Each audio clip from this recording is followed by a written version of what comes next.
ছাত্র জনতার অভ্যুত্থানে পতনের পর থেকে ভারতে রয়েছেন শেখ হাসিনা। এরই মধ্যে কূটনৈতিক পাসপোর্ট বাতিলের আদেশ দিয়েছে বাংলাদেশের অন্তর্বর্তী সরকার। শেখ হাসিনাকে দেশে ফিরিয়ে এনে তার বিচারেরও দাবি রয়েছে।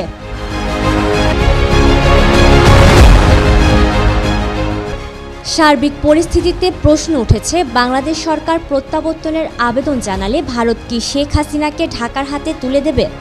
এ প্রশ্ন সামনে রেখেই একটি প্রতিবেদন প্রকাশ করেছে কলকাতার আনন্দবাজার পত্রিকা।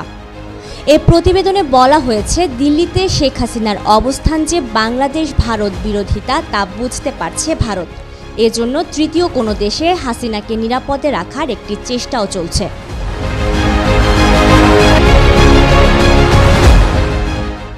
আনন্দবাজারের প্রতিবেদনে বলা হয়েছে, শেখ হাসিনাকে ফেরত দেওয়ার বিষয়ে 2013 সালের প্রত্যাবর্তনের চুক্তির তেমন কোনো গুরুত্ব রয়েছে বলে মনে করছে না ভারতের পররাষ্ট্র মন্ত্রণালয়। এই চুক্তি করা হয়েছিল দু দেশের মধ্যে জঙ্গি, পাচারকারী ও চোরাচালানিদের প্রত্যাবর্তনের উদ্দেশ্যে। 2016 সালে এই চুক্তিতে বেশ কিছু সংশোধন আনা হয়েছিল। কোনো দেশ যদি মনে করে রাজনৈতিক কারণে কাউকে প্রত্যাবর্তনের দাবি জানানো হচ্ছে, তবে তারা দাবি মানতে বাধ্য নয়। শেখ হাসিনাকে প্রত্যাবর্তনের দাবি ভারত যদি রাজনৈতিক উদ্দেশ্যপূর্ণ বলে মনে করে, সেখানে বলার কিছু থাকতে পারে না। আবার চুক্তির আরেকটি ধারায় রয়েছে, প্রত্যাবর্তনের পরে দীর্ঘ কারাবাস ও প্রাণহানির আশঙ্কা থাকলে অন্য পক্ষের দাবি খারিজ করা যাবে।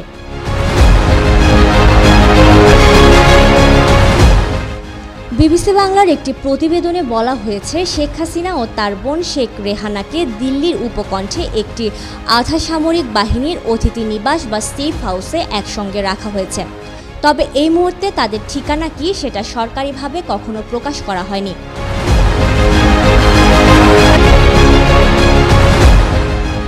শেখ হাসিনা ঠিক কোন ইমিগ্রেশন স্ট্যাটাসে ভারতে রয়েছেন সে ব্যাপারেও এখনো পর্যন্ত ভারত সরকার সম্পূর্ণ নীরব রয়েছেন।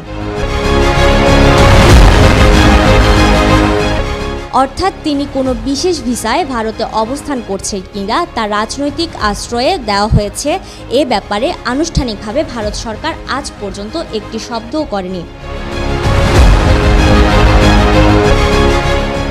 দিল্লিতে একাধিক শীর্ষস্থানীয় কর্মকর্তা বিবিসি বাংলাকে আভাস দিয়েছেন, ভারতে শেখ হাসিনার এই মুহূর্তে অবস্থানের ভিত্তিটা হলো ভারত ও বাংলাদেশের মধ্যে স্বাক্ষরিত সংশোধিত ট্রাভেল অ্যারেঞ্জমেন্ট।